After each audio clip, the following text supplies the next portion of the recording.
दोस्तों, ट्रेन से सफर करने वाले यात्रियों को वित्त मंत्री ने बजट में बड़ा तोहफा दिया है। जी हां, केंद्रीय वित्त मंत्री निर्मला सीतारमण ने 1 फरवरी को 2023-24 का बजट पेश कर दिया है।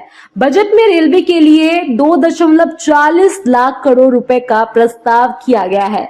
बजट पेश किए जाने के बाद रेल मंत्री अश्विनी वैष्णव ने भी ऐलान करते हुए कहा है कि वंदे भारत ट्रेन की सफलता के बाद अब भारतीय रेलवे 2024-25 तक वंदे मेट्रो ट्रेन की शुरुआत करेगा। यानी वंदे भारत एक्सप्रेस ट्रेनों का एक और मिनी वर्जन वंदे मेट्रो, जो बड़े शहरों के आसपास रहने वाले लोगों के लिए अपने कार्यस्थल और घर के बीच आराम से यात्रा करने के लिए विकसित किया जाएगा। We are also developing Vande Metro. Now there PM's vision was that around a big city, there are within the periphery of 50-60 kilometers, there are very large habitations which should be where people would like to come for work or leisure to the city and go back to their home place. For that, we are coming up with a Vande Bharat equivalent Vande Metro concept, which will be very rapid, shuttle-like, world-class shuttle-like experience for the customers. And this year, the production and design will be completed.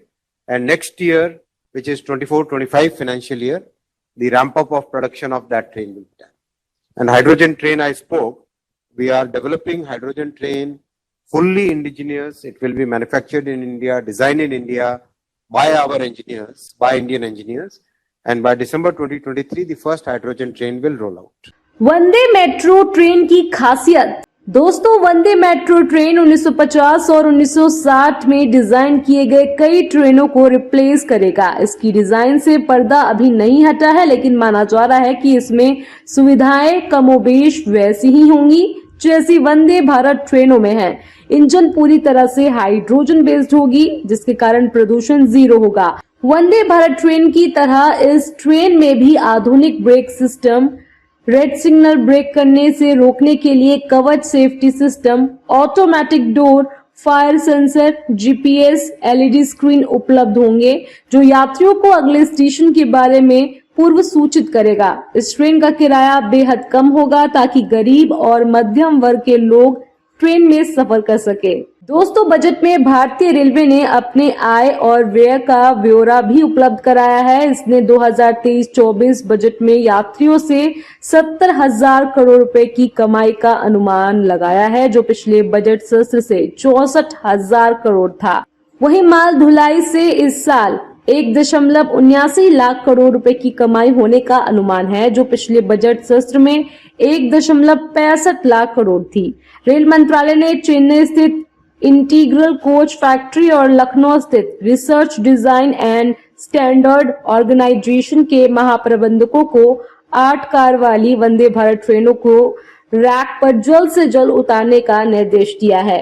ये railway में यात्रा करने वाले हमारे 800 करोड़ यात्रियों की आकांक्षाओं को पूरा करने का माध्यम बनेगा।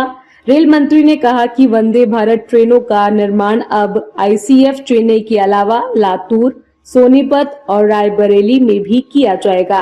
रेल मंत्री ने यह भी कहा कि अगले वित्त वर्ष के अंत तक रेलवे हर हफ्ते करीब 2 या 3 नई वंदे भारत ट्रेन चलाने में सक्षम हो जाएगा। भारत को दिसंबर 2023 तक अपनी पहली हाइड्रोजन ट्रेन मिल जाएगी, जो पूरी तरह से स्वदेशी निर्मित होगी।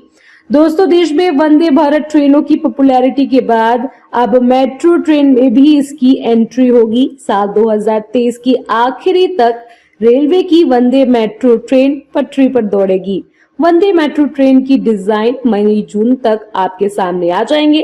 फिलहाल इस खबर में इतना ही। बाकी खबरों के लिए देखते रहिए जनता की आवाज। जनता की आवाज यूट्यूब चैनल को सब्सक्राइब करें, साथ ही बेल आइकन जरूर दबाएं।